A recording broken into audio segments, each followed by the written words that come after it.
سب سے پہلے اس بات کو یاد کرنا ضروری ہے کہ ہم کیوں منظم ہوئے مجلس وات مسلمین کی شکل میں۔ پاکستان میں مکتب اہل بیت کے پیروکار، یتیمان آل محمد مظلومی کی زندگی گزار رہے تھے، ظلم و ستم ان پہ ہو رہا تھا، دشمنوں نے ہر طرف سے ان پہ ہجوم لا رکھا تھا، قتل و غارت گری کا بازار گرم تھا۔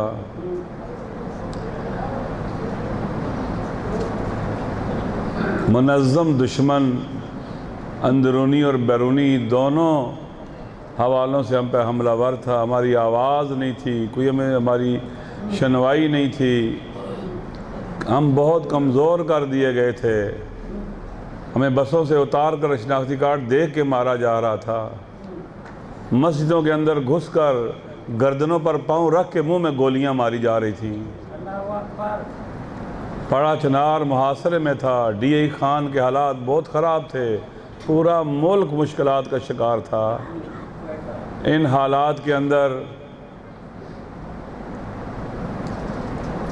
آپ لوگ اٹھے اس ظلم کا مقابلہ کرنے کے لیے، ظالموں کے ہاتھ توڑنے کے لیے، اور مظلوموں کی فریاد بن کر ظالموں کے مقابلے میں قیام کرنے کے لیے، مظلوموں کو حوصلہ دینے کے لیے، ان کے حقوق کی جنگ لڑنے کے لیے، استحصالی طبقے کو للکارنے کے لیے اٹھے۔ ہمیں یاد رکھنا چاہیے یہ ہم اس لیے نہیں آئے تھے کہ لوگ ہمارے ہاتھ چومیں، لوگ ہمارے لیے نعرے لگائیں، اس لیے نہیں آئے تھے۔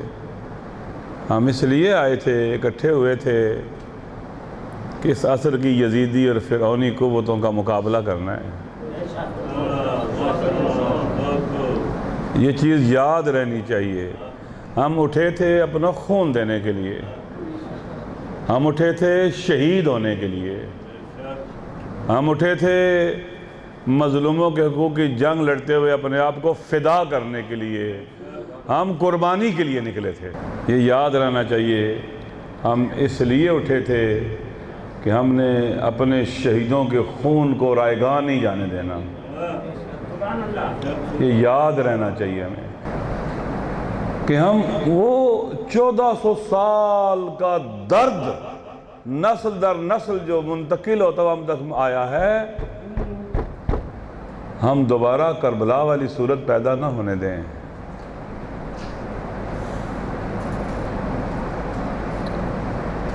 ہم خیبر بنائیں، ہم بدر بنائیں، کربلا کیوں بنے؟ کربلا ہمارے لیے عبرت ہے۔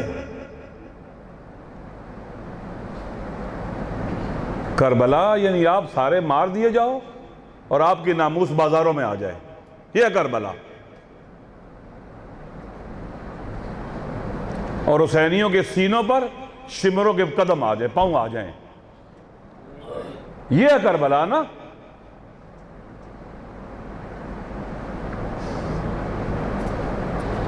کربلا اس زمانے کے لوگوں کی خیانت کے نتیجے میں ہوئی ہے۔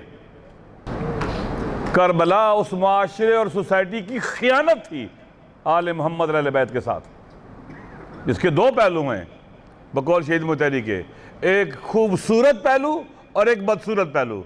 خوبصورت پہلو حسینیوں کا ہے، ان کا ایثار، فداکاری، شجاعت، جرت، حوصلہ، وفا، پاک دامنی، غیرت، حمیت، عبودیت، عشق، سراپا خوبصورت ہے، اس میں جمال ہے، حسن ہے۔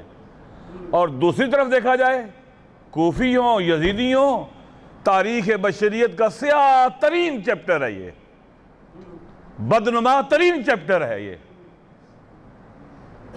جو دوسروں کی طرف سے ہے۔ لہٰذا ہمیں یاد رکھنا چاہیے، ہم اس لیے اٹھے ہیں کہ اس کربلائی تفکر کو، کربلائی مبارزے کو ظلم کے خلاف آئندہ نسلوں کی طرف منتقل کریں۔ ہمیشہ کچھ لوگ ہوتے ہیں معاشرے کے اٹھتے ہیں جو نا امیدیاں ختم کرتے ہیں، جو مایوسیاں ختم کرتے ہیں، جو خوف کی فضا کو توڑتے ہیں، جو ڈرے ہوئے ہوتے ہیں کبھی خوف کی فضا نہیں توڑ سکتے، جو مایوس اور نا امید ہوں کبھی مایوسیاں اور نا امیدیاں ختم نہیں کر سکتے۔ یہ ہمیں یاد رکھنا چاہیے۔ تیسری بات، ہم کون لوگ ہیں؟ جو مایوسیاں ختم کرنے اٹھے ہیں، جو نا امیدیاں ختم کرنے اٹھے ہیں، جو خوف کی فضا کو توڑنے کے لیے اٹھے ہیں۔ ہم وہ لوگ ہیں، ہم وہ لوگ ہیں جو آل محمد کی تعلیمات کو ان کی خالص شکل میں احیاء کرنے کے لیے اٹھے ہیں کہ ہمارے گھروں میں قرآن آ جائے، دعا آ جائے، آل محمد کی مناجات آ جائیں۔ ہم اس لیے اٹھے تھے، ہم اس لیے ہم نے گھروں سے باہر قدم رکھا تھا کہ ہم آل محمد کی فرہنگ اور کلچر اور تہذیب کو، جس کے اندر دین ہے، دیانت ہے، جس کے اندر قرآن ہے، مناجات ہے، دعا ہے، خدا کے ساتھ راز و نیاز ہے، اس کو ہم زندہ کریں گے، احیاء کریں گے، معاشرے کے اندر لے کے آئیں گے۔ کہ انسانی معاشرے کو اہل بیت کی تعلیمات کی سخت ضرورت ہے، اشد ضرورت ہے۔ انسانی معاشرے کے دردوں کی دوا آل محمد کی تعلیمات ہیں۔ ہم آل محمد کی تحریک کا تسلسل ہیں۔ ہم اس لیے نہیں آئے ہیں دینی جماعت، مذہبی جماعت اہل بیت کی تعلیمات کی روشنی میں صرف دو چیزوں کے لیے بنائی جا سکتی ہے، صرف، واللہ جائز نہیں یہ کام۔ ایک انسانوں کی خدمت اور دوسرا ان کی ہدایت۔ خدمت کرو، انسانوں کی خدمت۔ اس لیے خدا کے لیے وہی اخلاص لائیں۔ یہ فریضہ ہے، تعاون البر والتقوی، اپنے مولا امام زمانہ کے ظہور کا راستہ ہموار کرنا ہے۔ یہ اس راستے پہ چلنا ہے، شہیدوں کے راستے پہ چلنا ہے۔ خود جوش، جذبے اور بلبلے سے اٹھنا ہے اور کام کرنا ہے۔ ہم اٹھے تھے، اخلاص کے ساتھ اٹھے تھے۔ ہمیں کوئی امید بھی نہیں تھی کہ کہیں سے ہماری کوئی مدد ہوگی، ایسے ہی تھا نا، ہم خود اٹھے تھے اور اللہ نے ہماری مدد کی، امام زمانہ نے تائید کی، قدم قدم پر ہماری حمایت ہوئی اور ہم آگے بڑھتے آئے۔ ہم اس لیے اٹھے تھے، ہمیں یاد رکھنا چاہیے، یہ بھولنا نہیں چاہیے۔ اور جنہوں نے مجلس میں کام کرنا ہے، آپ کو اگر ہمارے، دیکھو مجلس بری نہیں ہے، ممکن ہے مجلس میں برے لوگ آ جائیں، ممکن ہے شیعت بری نہیں ہے، ممکن ہے برے شیعہ بیچ میں آ جائیں، ہو سکتا ہے نا، تشیع برا، ممکن ہے بیچ میں برے شیعہ آ جائیں، ہو سکتا ہے برے شیعہ ہو سکتے ہیں نا، جیب بھی کاٹ سکتے ہیں، کچھ بھی کر سکتے ہیں۔ مجلس وحدت بری نہیں ہے، ممکن ہے اس میں برے لوگ آ جائیں۔ تو ہمارا کام یہ ہونا چاہیے کہ بروں کو اٹھا کے باہر پھینکنا چاہیے مجلس سے۔ آپ چیک رکھیں ہمارے اوپر، ہم سے پوچھیں کیا کر رہے ہو یہ تم؟